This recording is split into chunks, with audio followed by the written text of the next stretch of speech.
So a couple days ago, I did an Instagram post asking for some questions, a little Q&A. Got an amazing response, so I'm gonna go through a few of those right now. First question actually came from Shane Farkas. What's up, buddy? When I think about you, I think about that beard.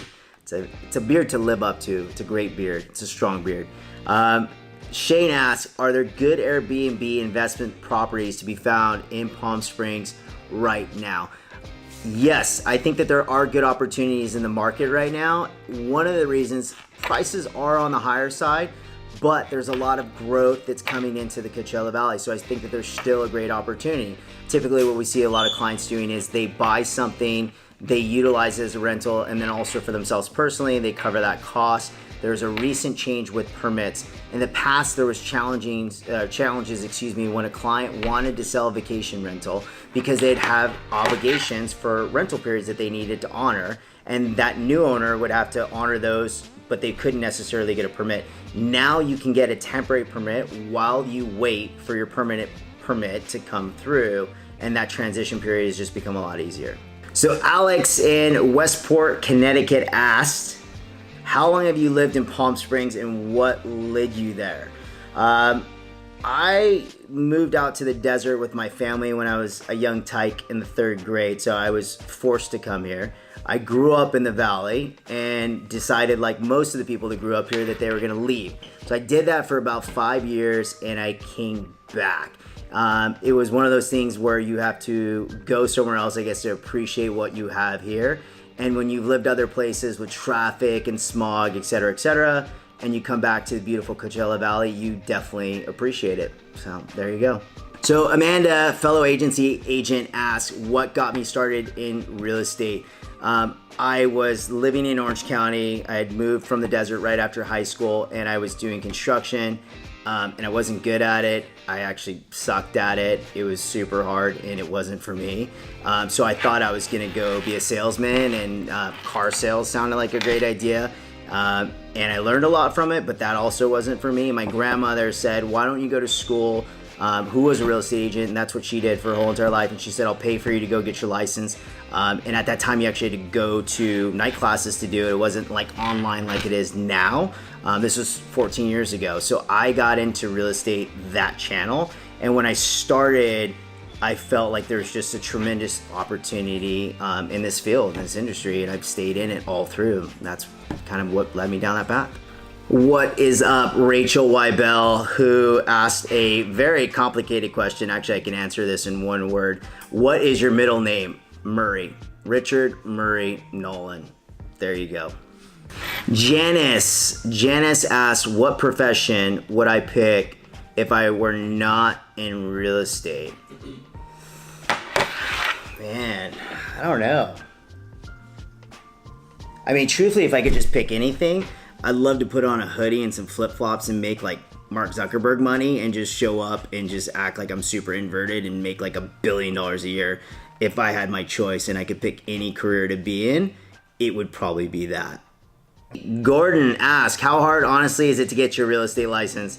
I don't think it's that hard. I think that if you study enough, memorization, things of that nature, it's kind of the equivalent of the DMV. You can get your driver's license, but not everybody's going to be Mario Andretti. You know what I mean? So I feel, no, it's not that hard. Then again, though, I took my exam 2004 and my broker's in 2009. So it has been a while. One of the courses that I did back then, or that I recommend for renewing, was realestatetrainers.com. So hope that helps. Carlo asked, what is the day and life like for Richie Rich? I'm assuming you don't mean the cartoon character and you mean moi. It's pretty good. I'm gonna be honest. I wake up pretty early. I do have to have coffee every single day. And the rest is just go. I try to do things every single day that just kind of scare me in a certain level of pushing the envelope. And I'm just enjoying life. So that's pretty much it, man. I don't really have an in-depth, elaborate answer for you. That's about as clever as I can get for that answer. Michael Slate, shout out to Michael Slate. Love that guy. What is the next big move for Rich Nolan? I think for me is really just trying to always fine-tune my craft. Hopefully we'll have some amazing one-off luxury spec homes coming end of 2019. and just keep grinding, man. I don't know. Right now, I'm just in that focus mode of like a race car, just, 200 miles an hour and just trying to go as fast as I can, dude. So that's kind of it. Alexandra, what's going on? Alexandra asks, how do you juggle it all plus lead a successful team? Time management. It took me a long time, and I used to just tackle everything that was thrown at me from a million different directions. And then I realized everything was half-assed in getting done, and I was working till 8 or 10 o'clock at night. So from now on, if I start on a task, I finish that task before I go into the next one.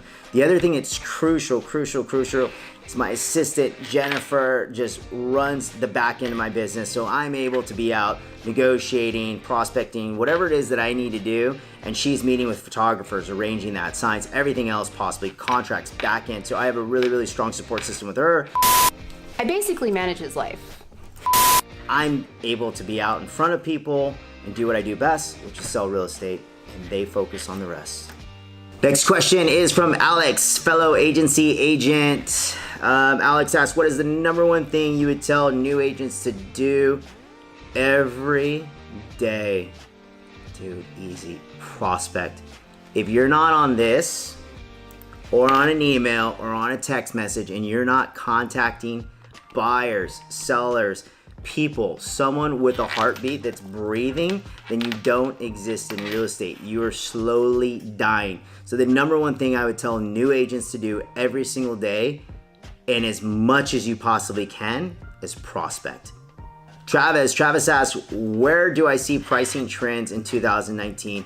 As far as the desert area is concerned, I think that we're going to maintain relatively the same levels, maybe even a slight uptick, which I know sounds crazy because everywhere else is predicting a downturn. Reason being, cost per price per square foot, interest rates haven't gone back up.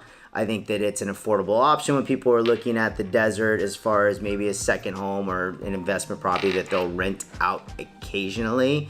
But every other market, of course, is different. That's just my opinion on the Palm Springs area market for 2019. Another thing is I really thought that there was going to be more inventory in January that was going to hit, listings, etc. And that just hasn't happened, and we're still in a seller's market here.